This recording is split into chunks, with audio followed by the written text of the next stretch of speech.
3. maj svake godine obilježava se kao Međunarodni dan slobode medija. Svake godine uoči na taj dan i malo poslije toga mi novinari skupimo se na jednom mjestu i obično se jadamo kakva je to situacija i kakve su to medijske slobode u zemljama u kojima radimo.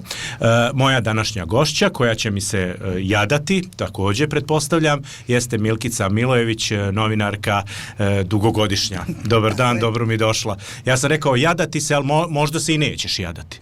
Pa ne znam kako bi to rekla. Recimo, sagledat ćemo kakva je situacija, pa kom se plače, nek plače, kome je tragikomično, nek izabere između smijeha i plača, a kome je do toga da se zamisli, neka se zamisli. Mm-hmm. Mislim da je to najbolje. Da, evo danas obilježavamo ovaj dan slobode medija, prezentovani su nalazi istraživanja o medijskim slobodama koje svake godine priprema Friedrich Ebert Stiftung. Dakle, kakvi su nam to osnovni podaci, imamo li nade za neki optimizam ili ćemo tako sjesti i plakati? Nema nekih velikih iznenađenja. Prije svega treba reći da je jako dobro, jako korisno, što zahvaljujući fondaciji Friedrich Ebert imamo od 2009. Svake godine to istraživanje, koje je u stvari istraživanje javnog mnijenja u Bosni i Hercegovini, koji nije možda barometar slobode medija, koliko je u stvari uvid u to kako nas naša publika doživljava. Kakva je percepcija ili doživljaj građana Bosne i Hercegovine u odnosu na medije i na rad novinara. Nema nekih velikih iznenađenja u odnosu na prethodne 3 ili 4 godine, još od negdje 2002. 2003. počeo je postepeni pad povjerenja.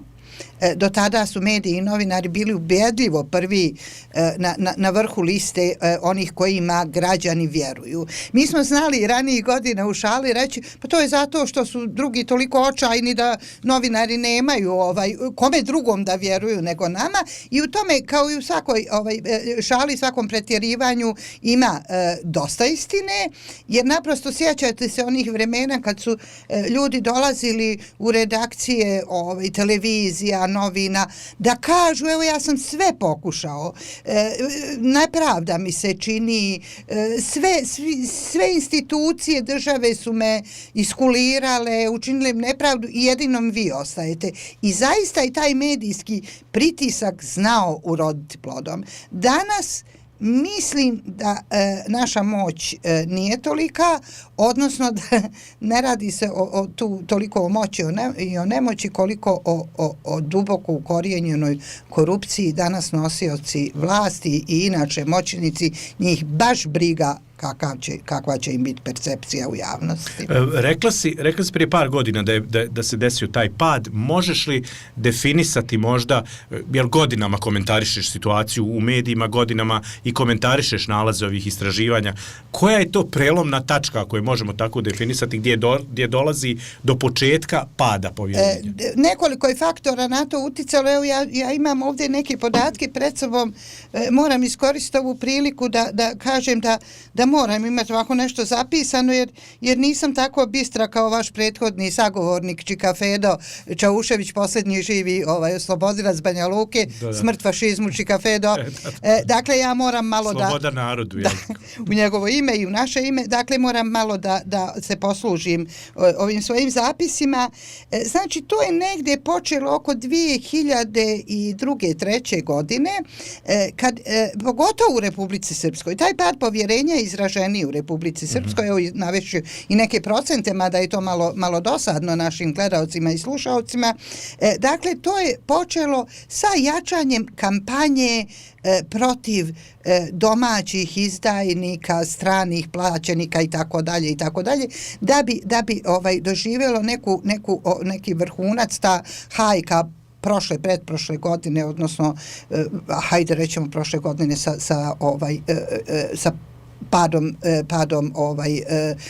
sa dolaskom Trumpa, sa drugačijim odnosima, na kraju krajeva na globalnoj sceni, uticalo je čak i ranije, još od 2016. od Brexita i od pojavljivanja famozne postistine, odnosno stava da istina uopšte nije bitna, da je bitno šta ljudi vole da čuju, vide i slušaju. Stalno se dešava to urušavanje i kažem, izraženije u Republici Srpskoj. Tako su, recimo, 2004. to je prije 2 godine, u Federaciji BiH na vrhu liste još uvijek bili mediji, povjerenja. 24. A na drugoj mjestu vjerske zajednice. U Republici Srpskoj već tad je bilo obrnuto, odnosno još 2003. U Republici Srpskoj su bile na prvom mjestu vjerske zajednice, a da bi 2025. mediji imali samo 18,6% povjerenja u Republici Srpskoj, a vjerske zajednice 56%. Da, prošla godina je strašan pad bio.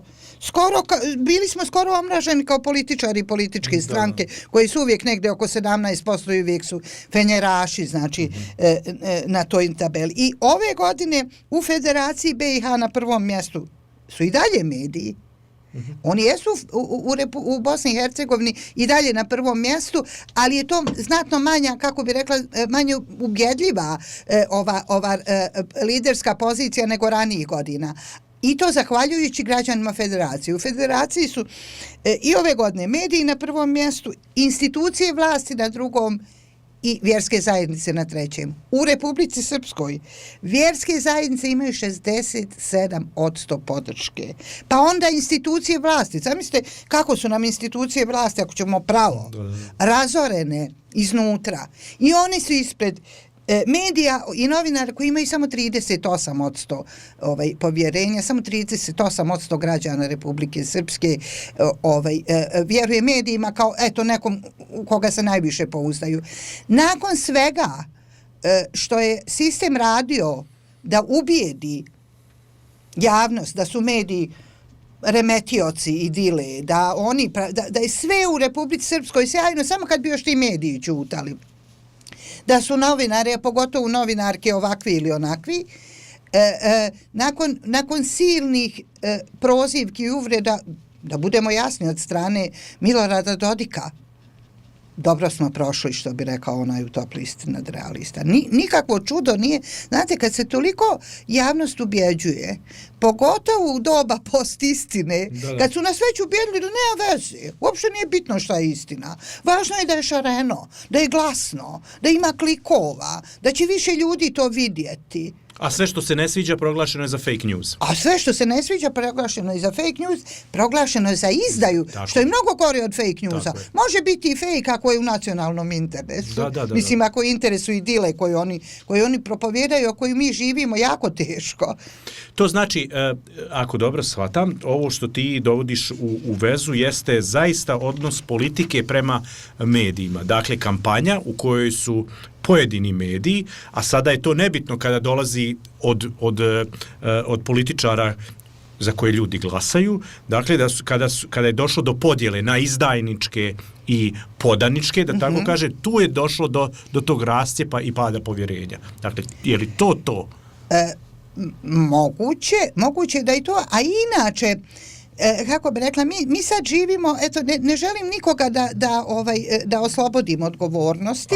Apsolutno. Ali inače je naša profesija na velikom raskršću. Mnogo je prošlo od 19. početka 20. vijeka kad je zaista bila sila, mediji su bili sila, uticali na to ko će pobijediti na izborima, kako će proći čiji kapital, kako će ko proći na tržištu i tako dalje i tako dalje. Danas se mediji pretvaraju ili u ekspoziture političkih partija, interesnih grupa, ili u loše marketinške agencije, ili u nekakva zabavišta tipa Farme i ne znam ti nija čega. Dakle, u sve, samo ne u ono što bi trebali da budu. Slika medija bi trebao da bude dječak ili još bolje djevojčica koji jure kroz grad i viču da je car go. a ne oni koji će malati careva nova ruha i ne znam ti ni ja šta, i ubjeđivati narod da je carevo novo ruko nema veze što ga ne vidiš da je ono super. Znači, u teškoj smo poziciji i kad se tome doda naš sirotinski postsocijalistički ambijent, razoreno društvo, društvo u kojoj većina ne može da se pohvali Bog zna kakvim suštinskim obrazovanjem. Mi smo taman počeli biti obrazovana društva ili društvo za Titinog vakta, da bi se to onda otišlo k vragu sve, poslije ratova i svih tih stvari. Tako da nam nije lako, uopšte teško je to u tom mutljagu uopšte razlučiti šta nam nanosi veću štetu, ali svakako da to koriste političari koji olako dolaze do glasova time što će ovoga proglasiti izdajnikom, na onog zagalamti, ovoj koleginici reći da ima velike uši ili dug nos i mislim, na kraju krajeva, pazite, šta nam rade i algoritmi? Algoritmi te prepoznaju između ostalog kao nekog eksperta ukoliko se mnogo puta pojavljuješ svojim potpisom kao novinar koji piše o jednoj te istoj stvari i ako to čita mnogo čitalaca. Znači, ako ću ja sad napisati 100 puta da je zemlja ravna i to otvori 100.000 budala, ja ću biti prepoznata kao ekspertica. Za šta? Za ravnu zemlju. I to je sasvim u današnjem kontekstu, kako da kažem, prihvatljivo. To što će se neki pametni ljudi tome ibretiti, to ništa ne smeta ni krupnom kapitalu, ni politici. Da, ali mora se priznati da je ta kampanja u kojoj je stvoren, odnosno ta čitava atmosfera koja je počela i prijetnjama, političkim prijetnjama, ne moram govoriti direktno, nikoga optužiti, ali javnost prepoznaje šta se dešavalo prije 2 godine kada su ogrebana auta, šta se dešava na svakodnevnom životu kada se pojedini novinari prozivaju. Dakle, sve to čini jedan ambijent u kojem, evo, ovi rezultati pokazuju da sve to što se dešava zapravo je okej. Dakle, ako je samo 38% uz medije, to znači da podržavaju između ostalog i da se nešto nekim novinarima desi. Tu su se malo stvari promijenile. Kada su u pitanju napadi na novinare. To je jedna od stvari koja, hajde, ne mogu reći da me iznenadila, ali je indikativna ipak u ovogodišnjem istraživanju. Kako god, mislim, ovih 38% može značiti i da ljude baš briga. Može značiti da su ljudi zbunjeni. Pazite, podsjeću samo na jednu od prošle godine, mislim na jedan detalj, kad je bila, ja uvijek kažem imenom i prezimenom, kad je bila jedna Dodikova strašna kampanja, i onda se na meti te kampanje našli, pazite sad, Srpska info, Kapital, Buka, uz dužno poštovanje prema svima, pa i prema mom poslodavcu, nema mnogo zajedničkog među tim medijima. Da. Jedni su ovakvi, drugi su onakvi, oni jednim, ne znam, podržavaju jednu političku opciju, drugi pokušavaju da budu otvoreni, treći malo vuku čak i na, kako im ime samo kaže, na bosansku ili na srpsku stranu. Šta je njima zajedničko? Samo to što se ne dive carevom novom ruhu. Ne moraju čak ni podržavati, ni crtati, nego se ne dive u dovoljnoj mjeri. I onda u svemu tome ljudi kažu, pa vidi, ako može biti u jednom loncu i Buka, i BN, televizija, i Kapital, pa bit će da su oni nešto, da tu nešto ne valja. Jel? Jer ne prepoznajete u sadržaju da bi to moglo da bi to mogla biti neka hajka. Jel? Nije, mislim, kako bi rekla, to što mi znamo međusobno, što mi znamo o našoj profesiji, o backgroundu, kako se pravi neka emisija, neki tekst, to ne moraju znati naša publika. Pa dovoljno Ali što se tiče napada, oprosti, broj onih koji opravdavaju napade na medije, odnosno na novinare, je ove godine u znatnom padu u odnosu recimo na i to pogotovo u Republici Srpskoj. To je uvijek bila problematična Republika Srpska. Zašto? Upravo tu se ta kampanja odlikuje. Da kaže, vidi ga, mamu mu izdajničku. Što ne bi mi njega, on, to, nešto ili ona. Mislim, imali smo prije par godina onaj jezivi slučaj kad su radnici, uz dužno poštovanje prema radničkoj klasi, ja sam ljevičarka starog kova, kad su radnici koji kopaju neki kanal napali ekipu BN televizije. Napali zato što su oni snimali, ne znam, pejsaž. Zašto su napali? Zato što je prethodno napao nekog novinare koji je njima idol. Jel, i to je njima sasvim ok. Pa smo mi imali u Republici Srpskoj 2023. 74% ispitanika koji su donekle ili potpuno opravdavali napade na novinare. 74%. 2024. Oko 25%. Ove godine to je spalo na 7,6%, na nivou države 5,2%, na nivou entiteta 7,6%. Dakle, čak nije ni toliko velika razlika među entitetima. Reći ćemo potpuno treba biti nulta tolerancija, naravno da treba, ali ovih 7,6% u odnosu na to u čemu živimo i radimo je nešto što je ne mogu reći prihvatljivo, ali očekivano. Da, podsjetit ćemo javnost, 24. godine dešava se slučaj grebanja automobila Aleksandra Trifunovića, urednika Buke i Nikole Morače, naše kolega, da, kolege iz Srpska info. 25. počinje ona kampanja, već krajem 24. prava hajka u smislu zakona. Sada već ide se na jedan institucionalni nivo napada, priprema za, odnosno kriminalizacija klevete, ona je već krenula 24. godine. Pa priprema zakona o stranim agentima. Pa ono što smo imali jeste napad na ustavni poredak, kao jedan od zakona, i ovo što se sprema, što niko ne zna gdje je, u kojoj fazi, nadam se da je to sad ad acta, zakon o medijima. Dakle, čitav jedan, kako bih rekao, legislativni udar na slobodu medija. Kako si ti vidjela tu 24. i 25. 24. i 25. godina su bile jako turbulentne. Uz sve to, posao nešto, vjerujem da ste i vi u Buki to primijetili, uz sve te pritiske imali smo i krizu, da kažem, na polju ekonomsku.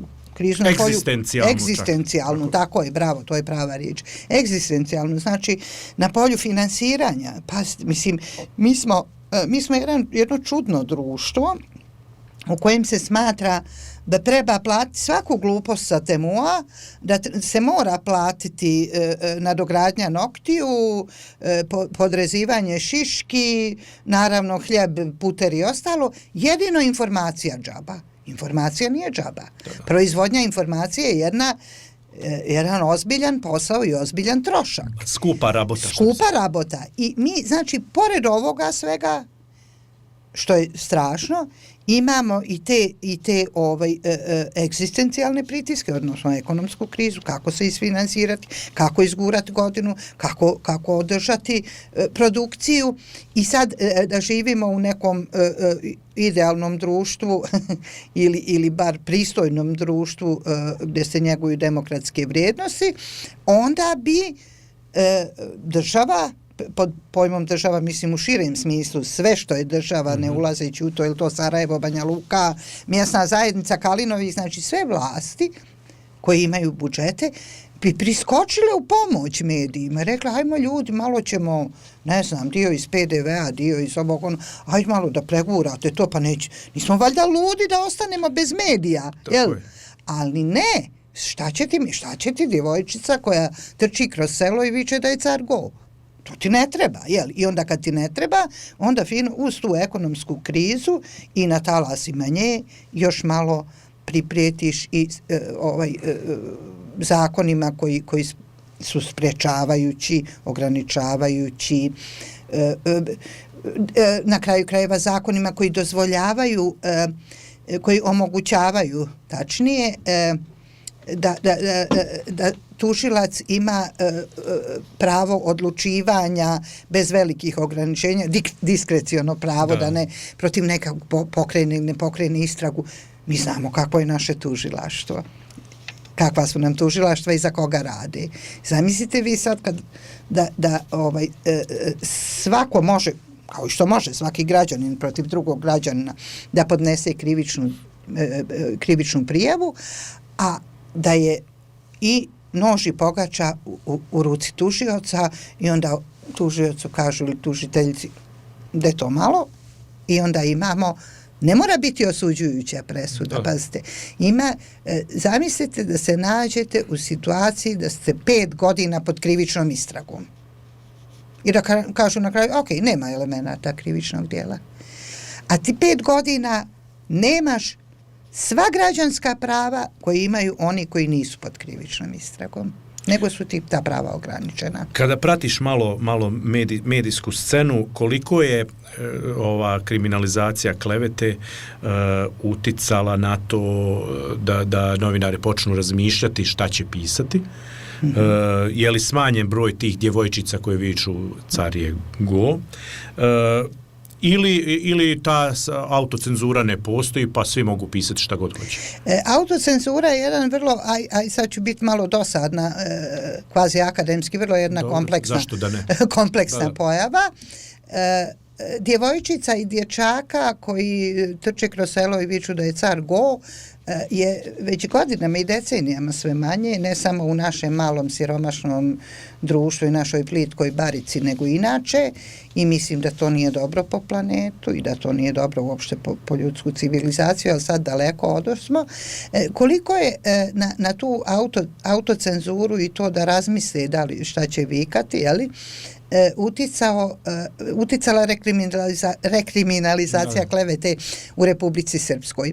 Pa znaš kako, mene to malo podsjeća na onu situaciju u toku korone kad kaže jedan prijatelj drugom 2020. Eto, baš bi volio da posjetim Brazil, ali ne mogu. Ne mogu zbog korone, ali nisam mogao zbog para. Jel?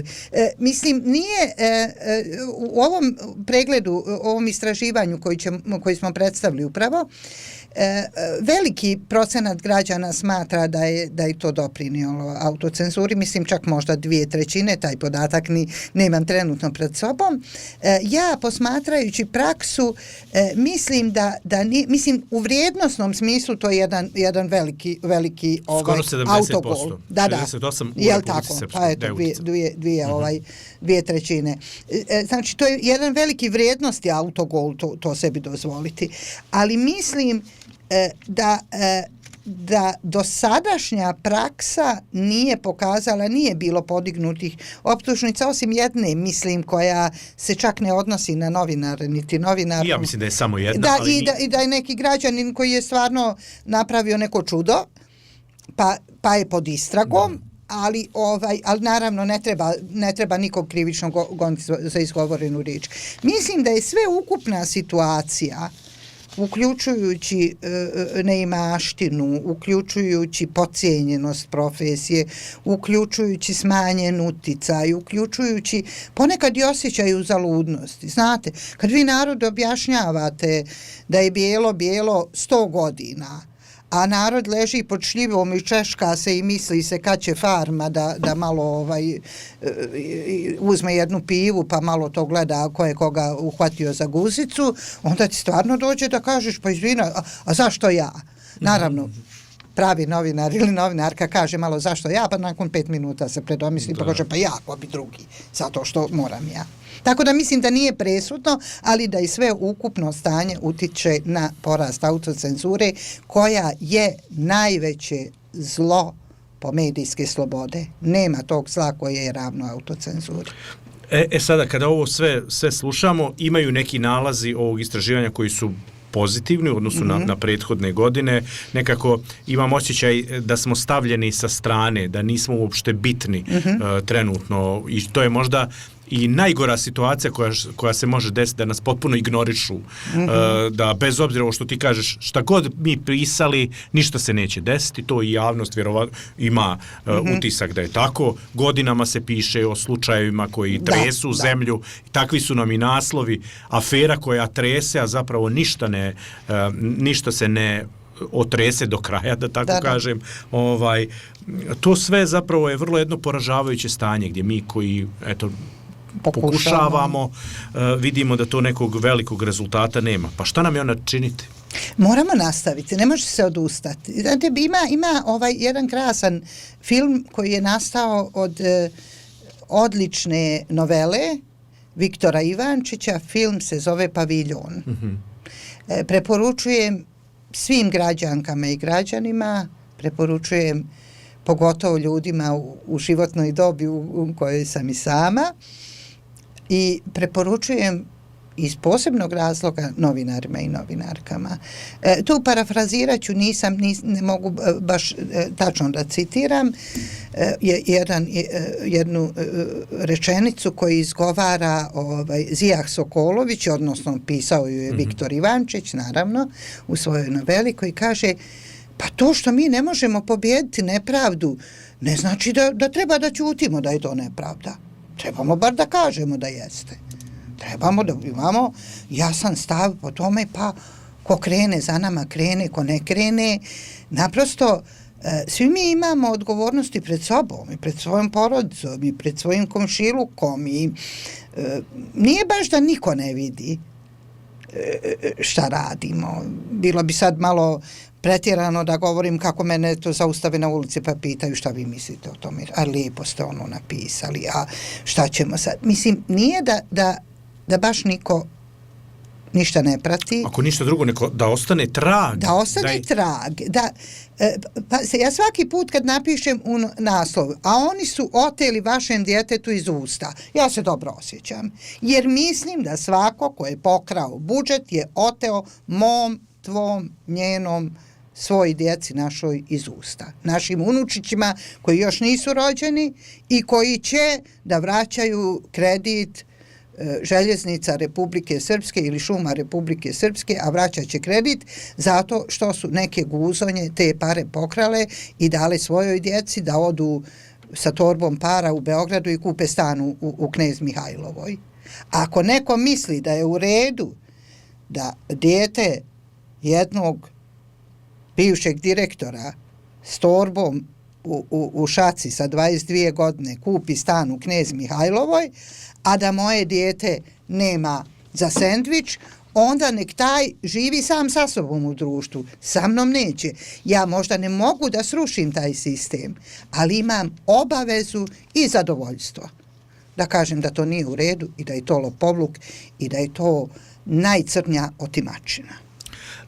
Kada govorimo o pravima novinarki, tu nekako posebno, iako ja ne volim da to odvajam, ali nekako uvijek je to dodatno zbog toga što se smatra i da je politika ženski posao i da je novinarstvo da zapravo... Da, žene ne bi trebale biti javne ptice, žensko što područje... Što ti, Milkice, pričaš o pravima? Vidi nje alapače.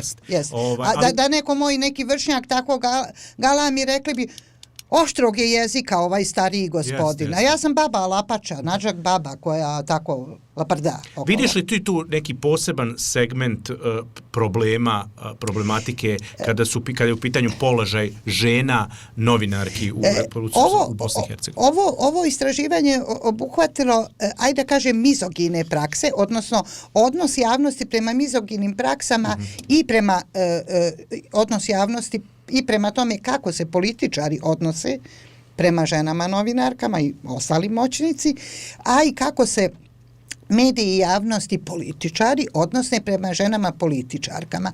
Znači, obuhvaćene su, da tako kažem, žene u javnom prostoru. Ono što je meni indikativno, da se opet pokazuje veliki jaz između rezultata u Republici Srpskoj i u Federaciji Republike Srpske, u Federaciji Bosne i Hercegovine. Dakle, neću sad pretjerivati sa procentima, stvarno mislim da ljudima koji su još ostali strpljivi da nas slušaju dosta procenata, ali otprilike dvostruko više ispitanika iz Federacije BiH prepoznaje da su to mizogine prakse, da je to nepravda prema ženi u javnom prostoru koja se bavi javnim poslom. Dvostruko više nego u Republici Srpskoj. Naravno, povežimo to s onim da je u Republici Srpskoj, da su na prvom mjestu vjerske zajednice, da se ne lažemo, znamo kakav je etnički i sastav uopšte stanovništva i znamo kakav je uticaj Srpske pravoslavne crkve na srpsku politiku uopšte. bilo bi jako dobro, a toga u ovom istraživanju nema, mislim takva je metodologija, ona je namjerno ista od 2009. do danas da bi rezultati bili uporedivi. Jeste. Bilo bi jako dobro ispitati u nekom posebnom istraživanju možda kakvi su stavovi o ovoj temi, o mizoginim praksama, odnos prema ženama u javnom prostoru u kantonima sa hrvatskom većinom gdje je ogroman uticaj katoličke crkve i gdje već imamo vrlo javna zalaganja protiv prava na abortus, vrlo javna zalaganja za takozvanu žensku čednost i za slične patrijarhalne, krajnje patrijarhalne prakse i stavove. Uvijek nekako kada pričamo o ovom 3. maju, uvijek nekako se i međusobno izjedamo kako nema solidarnosti, kako smo mi razjedinjeni svi. Koliko si ti zadovoljna reakcijom novinarske prije svega zajednice na pojedine napade koji su se dešavale u proteklom periodu, pa i oni protesti koji su se odigravali pred Narodnom skupštinom Republike Srpske, nekako ja uvijek vidim istih 20 ljudi. Naravno. I to je to. I nekad možemo biti zadovoljni što se pojavi dvocifren broj kolega. Gdje je nestalo ta solidarnost? Mislim da nije ni bila. U stvari, novinarska zajednica je ogledalo društva u kojem smo mi stasali, u kojem živimo, čiji smo dio. Napravit ću malu digresiju. Mislim da je Aleksandar Jokić organizovao, ne javno da je organizovao, nego je pozvao preko društvenih mreža prije nekoliko mjeseci možda građane Banja Luke da mirno protestuju, mirnim protestom odaju počast stradalima u Nasrešnici i naravno time podrže i studente, pobunjene studente u Srbiji. I ja sam došla jednom, bilo i nas, tačno stajali smo u krugu i znam sve ljude, naravno po imence i sa svima sam nekad pila kafu, bilo nas je 20. I onda je Aco kukao i jadeo se kao, pa kako 20? Ja kažem, Aco, pa zato što nas toliko ima. Mislim, ne može biti 50 ako nas ima 20. Jel, to na kraju krajeva je da dođe još 30 nekih za sendvič, to bi bila laž. Jel. Tako da je slična stvar i sa novinarskom solidarnošću. Prvo, novinari su različiti, novinarke različite vrijednosti promovišu, na različit način rade, nekad i ne možete očekivati oko svakog pitanja saglasnost i solidarnost.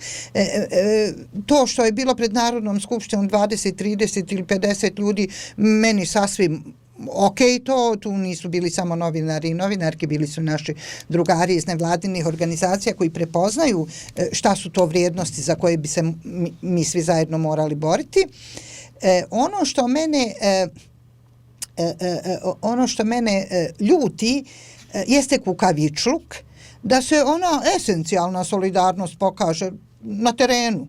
Tipa kad kaže Milorad Dodik, Ljiljani Kovačević izlaz napolje iz Palate Republike, koja je vlasništvo moje, tvoje, njeno, njegovo, svih nas. Pa mi smo to, naši djedovi pravili, davali porez za to. Nemoj me praviti budalom, nije to tvoje u bakincima da nekog istjeruješ. I kad kaže izlazi napolje, u tom trenutku svi novinari, fotoreporteri, novinarke, snimateljke treba da izađu napolje. Jesi rekao jednom, rekao si svima.